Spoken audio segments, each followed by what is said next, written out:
El Perú ha sabido mantener mejor que otros países de América su unidad política. No obstante, la incoherencia geográfica y los diversos estratos raciales. Nuestra unidad es el milagro de la continuidad histórica. No basta mantener la unidad política. Necesitamos sobre todo conservar y afirmar nuestra unidad espiritual. Hemos recordado que el Perú presenta un caso admirable de transculturación. En el Perú se unen la cultura autóctona y la cultura hispánica, no en forma de yuxtaposición o de simple mezcla indiferenciada, sino en forma de una verdadera síntesis, simbiosis, por compenetración y por asunción. A la respuesta al medio físico y a las mejoras económicas realizadas, hay que agregar la afirmación de los valores espirituales de las dos culturas que unidas aseguran la realización de nuestro destino. El Perú es una síntesis viviente, comenzada pero no concluida. Nuestro porvenir exige proseguir, completar y perfeccionar esa síntesis. Ello dará un sentido primaveral a nuestra historia. Han aparecido peligrosas tendencias de desintegración de nuestra unidad espiritual, al oponerse dialécticamente el elemento indígena y la cultura hispánica, con olvido de que el Perú es hoy, como lo prueban las estadísticas, un país mestizo. En la conciencia nacional debemos destacar con orgullo nuestra herencia autóctona milenaria, que culmina en el Incario, y los aportes del cristianismo a través de la cultura hispánica. La inconveniente e infundada oposición racista adquiere un coeficiente de máxima peligrosidad si está alentada por diferentes concepciones de la vida. Ya desde 1942 denuncié que el racismo podía quedar agravado por el materialismo histórico, por una sanción inmanente. La amputación de lo propio puede traer la consecuencia del triste sometimiento a lo extraño. El destino de América. El Perú no puede concebirse dentro de un nacionalismo ciego, fuera del marco esencial de las solidaridades geográficas y culturales. Dejando de lado frases retóricas y líricas, la naturaleza ha creado vinculaciones que constituyen la atmósfera de nuestra vida, no solo material, sino espiritual. El año 1917 ya decía que Iberoamérica existe como patria intelectual. A la comunidad de religión, de idioma, de orientación estética por el barroco, hay que agregar hoy la palpable, a todas luces, comunidad de destino. Venciendo obstáculos inmensos, diríase insuperables, nuestra América logró su independencia en esfuerzo solidario y después en lucha con factores hostiles que no tuvieron los Estados Unidos en su evolución, ni los mismos países europeos, dominando las distancias y la incongruencia geográfica, en vez de los climas desfavorables, inteligentes y honestísimas aristarquías lograron consolidar un régimen constitucional en Chile desde 1833, en el Perú desde 1845, en la Argentina después de 1853, en Colombia en 1886, en el Brasil con el Imperio y su tránsito a la República, y en México y Venezuela las largas pruebas en el presente siglo. La libertad supone un esfuerzo diario, una conquista perenne ante los nuevos obstáculos de orden económico e ideológico que la amenazan.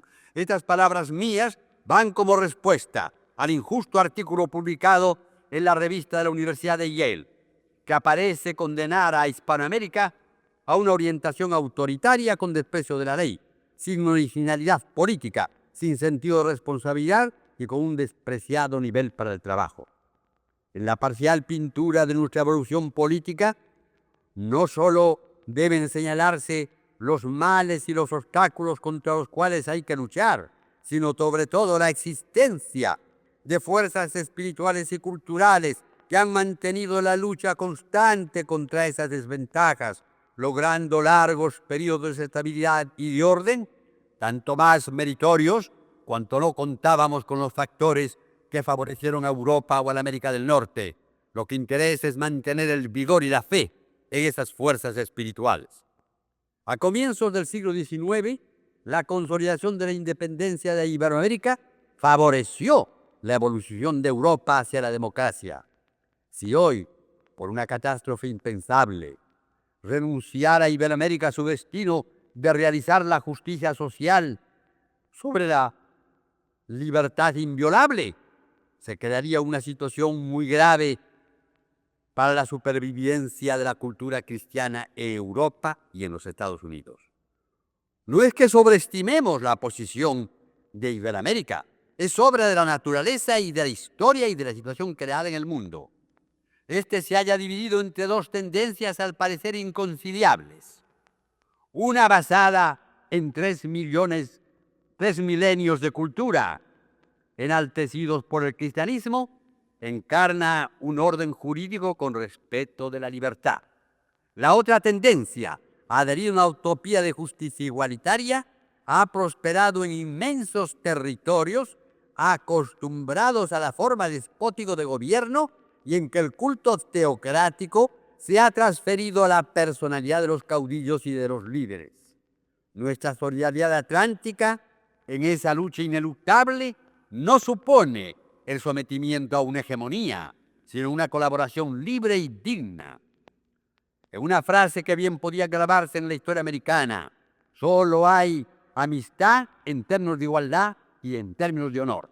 La aceptación, en cambio, de la utopía oriental exigirá la dogmática adición ideológica, el sometimiento político y la implacable explotación económica. Reviste cierta grandeza el momento crucial por el que pasa América. No basta la ayuda económica externa, por amplia y generosa que sea, sino hay un renacimiento espiritual y moral en cada país de América, orientado hacia el renacimiento de las energías nacionales y al estímulo del trabajo y del sacrificio. La disyuntiva de la hora presente. A diferencia del siglo XIX, en que se difundió la llamada religión del progreso y en que en largos periodos de paz se interrumpieron por guerras limitadas que concluían con nuevos acuerdos de equilibrio, vivimos hoy, después de las 2 guerras europeas, un periodo de sorda hostilidad, de amenaza a la paz, de guerra fría y de incertidumbre por la carrera armamentista que alcanza un coeficiente infinito de peligrosidad por el arma nuclear. El profesor Taylor explicó la vida política del siglo XIX por la lucha por el poder. Claro está que esta explicación puede aplicarse también al mundo actual. Pero detrás de la voluntad de poderío hay factores de mayor envergadura, distintas concepciones de la vida que dan a la lucha una intensidad y una trascendencia que no aparecían en épocas anteriores. No hay solo una oposición dialéctica de la tesis liberal y de la antítesis socialista, que superficialmente podía concluir con una síntesis milagrosa. Hay además distintas concepciones de la sociedad y sobre todo del hombre. Hay diferentes antropologías. La antropología cristiana no desconoce los diferentes factores o elementos de la naturaleza del hombre. El instinto de perseverar, el hambre, el miedo, el interés egoísta, el sexo, la sociabilidad y la reflexión, la invención, la creación, la voluntad de poder. Pero destaca sobre todos estos elementos el sentimiento de lo invisible y de lo absoluto que lleva a la búsqueda de la verdad, de la belleza, de la justicia y del amor. En la historia del pensamiento contemporáneo se ha alterado esa jerarquía de valores. El sensualismo concibió al hombre a través del interés ya señalado por la Rochefoucauld. Nietzsche, en la época del vitalismo triunfante, erigió el valor supremo de la voluntad de poder, y el psicoanálisis ha vacilado entre el sexo explotado genialmente por Freud y la voluntad de poder señalada por Adler. El materialismo histórico calificará como alienación los valores superiores que dentro de la tradición europea eran la huella en el hombre de realidades objetivas trascendentales. La tragedia contemporánea exige el ahondamiento del misterio del hombre. Apenas puedo insinuarlo en estas líneas, rogando a Dios que me permita dedicar ante la noche próxima mis meditaciones sobre el angustioso problema. Hoy se dibujan 2 antropologías rivales, la inspirada en la trascendencia y la que sostiene a la nación, que en el fondo adhiere como valor supremo a la voluntad de poder que ya genialmente San Agustín había llamado como el alma de la ciudad de Satán, la dominación usurpadora. No quiero concluir estas páginas con una impresión pesimista. Es cierto que hoy vivimos un mundo profundamente dividido. Hay, sin embargo, una fuerza que predica la armonía, la comprensión, la aproximación, la tolerancia y la paz. Esta corriente ha recibido aliento y apoyo en la orientación iniciada por el Papa Juan XXIII al dirigirse no solamente a los fieles, sino a todos los hombres de buena voluntad. Y al auspiciar el diálogo con los hermanos separados, con los disidentes y aun los que no tienen la felicidad de nuestra fe. Tal orientación que se podía vislumbrar desde Pío XII y aún antes, y que continúa Pablo VI, constituye uno de los aspectos luminosos del momento actual. Para mí representa la gozosa reiteración de una vieja convicción mía. En 1932 escribí estas palabras. Hay dos elementos que en la profunda fe llevan a la tolerancia y a la amplitud.